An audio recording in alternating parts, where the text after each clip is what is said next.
మిత్రమా, 4 రోజులు బతుకు కోసం నలుగురిని విమర్శిస్తావు. 3000 నోట్లోకి వెళ్ళడానికి 7 లోకాలతో పోరాడుతావు. చివరికి మిగిలేది బూడిదేనని తెలుసుకోలేక ఎందుకనో ఆరాటపడతావు నేస్తమా. ఆ సిద్ధాంతం ఈ సిద్ధాంతం అంటూ అలు పెరగని పోరాటం చేస్తావు. ఇవన్నీ విద్యను తెలుసుకొని బ్రతికిన 4 నాళ్ళు 10 మంది మేలు కోరి కలిసిమెలిసి బ్రతకడమే కదా మేలైన విధానం. అర్థమైందనుకుంటా. రోజులు మారాయి మిత్రమా. ఒకరి కష్టం ఒకరికి చెప్పుకొని సహాయం చేసే రోజులు పోయి, ఒకరి కష్టం గురించి మరొకరు చర్చించుకుంటూ సంబరపడే రోజులు వచ్చాయి కాదంటారా. మనిషికి భగవంతుడు ఇచ్చే సమస్యల కన్నా తమకు తాము కొని తెచ్చుకున్న సమస్యలే ఎక్కువ. మనుషుల మధ్య అహంకారం, అజ్ఞానం, పెత్తనం, తమకు ఇష్టం వచ్చిన ప్రకారం నడుచుకోవడం,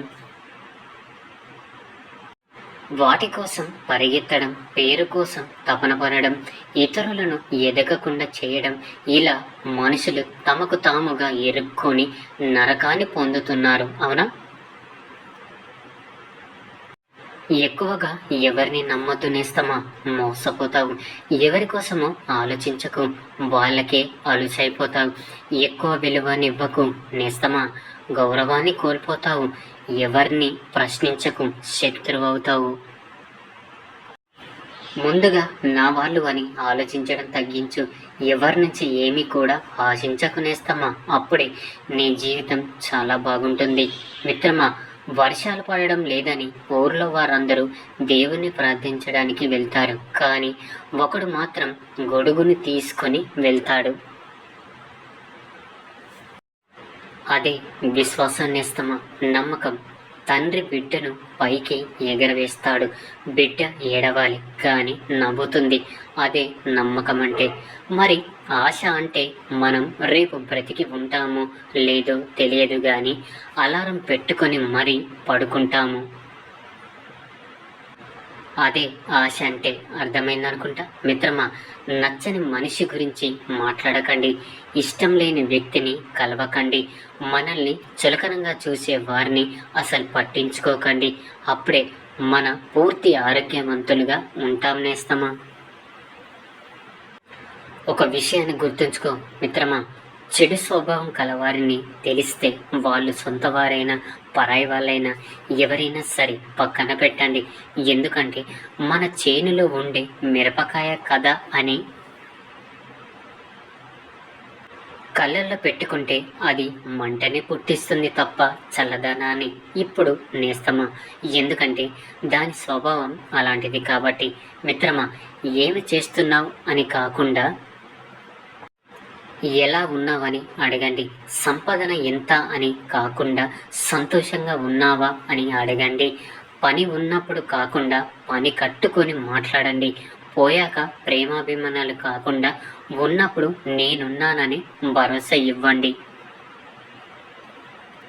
నేటి సమాజంలో అణిగిమణిగి ఉంటే అవసరం కోసం అంటారు, ధైర్యంగా ఉంటే బలుపు అంటారు, ప్రశ్నిస్తే పని లేదంటారు, ఎదిరిస్తే వెదవ అంటారు, స్టైలిష్గా ఉంటే బిల్డప్ అంటారు, కోపం ఉంటే కొవ్వంటారు,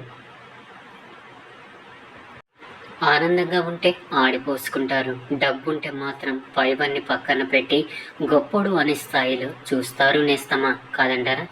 గంజి గురించి చెప్పమంటే ఉన్నోడు బట్టకి లేనోడి పొట్టకి అన్నదంట. భోజనానికి వేళలు చెప్పండి అని అంటే ఓ పండితుడిని అడిగితే ఆయన చెప్పిన సమాధానం 1 లేనోడికి దొరికినప్పుడు, 2 ఉన్నోడికి అడిగినప్పుడు అని ప్రశ్నకు సమాధానం ఇచ్చారట. అవునా కదా మిత్రమా. దూరంగా నాటిన మొక్కకు కూడా పెరిగే కొద్దీ దగ్గరవుతాయి, కానీ మనుషులు పెరిగే కొద్దీ ఒకరినొకరు దూరం అవుతారు. మిత్రమా, బంగారు జింక భూమిపై లేదని రాముడు అంతటి వాడికి తెలియదా. చేటుకాలం వచ్చినప్పుడు ఎంత గొప్ప వాడికి కూడా మతి భ్రమిస్తుంది, చెడు బుద్ధులు కూడా కలుగుతాయి మిత్రమా. 2 చెవులకి ఒకే శబ్దం వింటాయి కదా. 2 కళ్ళు ఒకే దృశ్యాన్ని చూస్తాయి. 2 నాసికలు ఒకే వాసనను కూడా పీలుస్తాయి. కానీ అదే మాయ రోగమో ఉండే కొద్దీ నాలిక మాత్రం రెండు రకాలుగా మాట్లాడుతుంది. మిత్రమా, జీవితం అనే పుస్తకంలో ఒక్కో పేజీ ఒక్కొక్క అనుభవాన్ని నేర్పిస్తుంది. అందులో కొన్ని తీయనైన మధురానుభూతిని కలిగిస్తాయి, మరికొన్ని ఏదైనా స్మృతులుగా మిగిలిపోతాయి. ఏదైనప్పటికీ జీవితంలో మంచి చెడు, సుఖం దుఃఖం రెండు ఉంటాయి మిత్రమా. మంచితో కూడిన సుఖం అందరితో పంచుకోవాలనిపిస్తుంది, చెడుతో కూడిన దుఃఖం ఒంటరిగానే భరించాల్సి వస్తుంది. ఇదే జీవిత సత్యం అంటే మిత్రమా. ఇల్లు కాలి బూడిదైతే పరిహారం దొరకవచ్చు, రెండు కలలు కాలికి బూడిదైతే పరిహారం ఇచ్చేది ఎవరు? ఆకాశం వర్షిస్తే గొడుగు అడ్డం పెట్టవచ్చు, కళ్ళు వర్షిస్తే ఎలా ఆపేది? ముళ్ళు గుచ్చుకుంటే తీసి పారేయచ్చు మిత్రమా. మాటలు గుచ్చుకుంటే తీసేది ఎలా? నొప్పి ఉంటే మందులతో తగ్గించవచ్చు. అవునా? ఎవరి వాకిలి ముందు శుభ్రం చేసుకుంటే వాళ్ళు ఏకకాలంలోనే ఊరంతా శుభ్రమవుతుంది. అంతేగాని నువ్వు చీపురు తీసుకొని ఊరంతా శుభ్రం చేయడం అసాధ్యం మిత్రమా. అలాగే నువ్వు ఒక్కడివి నీతిమంతుడు అయితే చాలు, మిగతా వాళ్ళని బాగు చేయాలనే పని నీ నెత్తిన వేసుకోవద్దు, అది అసాధ్యం నేస్తమా. ఎదురుదెబ్బ తగిలినప్పుడు తొందరపడకు, కాసేపు ఆగి ఆలోచించు. జీవితం నీకేదో నేర్పడానికి ప్రయత్నిస్తుందని గ్రహించు నేస్తమా. అందరూ స్వార్థపరులే. కొందరు తన కోసం ఆలోచిస్తారు, కొందరు ఇంటి కోసం ఆలోచిస్తారు, కొందరు కులం కోసం ఆలోచిస్తారు, కొందరు మతం కోసం ఆలోచిస్తారు, కొందరు వ్యవస్థ కోసం ఆలోచిస్తారు, కొందరు ప్రాంతం కోసం ఆలోచిస్తారు, కొందరు దేశం కోసం ఆలోచిస్తారు, ఆఖరికి సన్యాసులు కూడా మోక్షం కోసం ఆలోచిస్తారు మిత్రమా.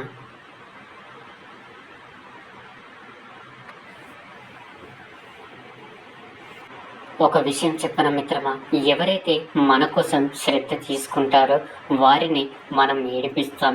అది ఎవరంటే తల్లి, తండ్రి, భార్య.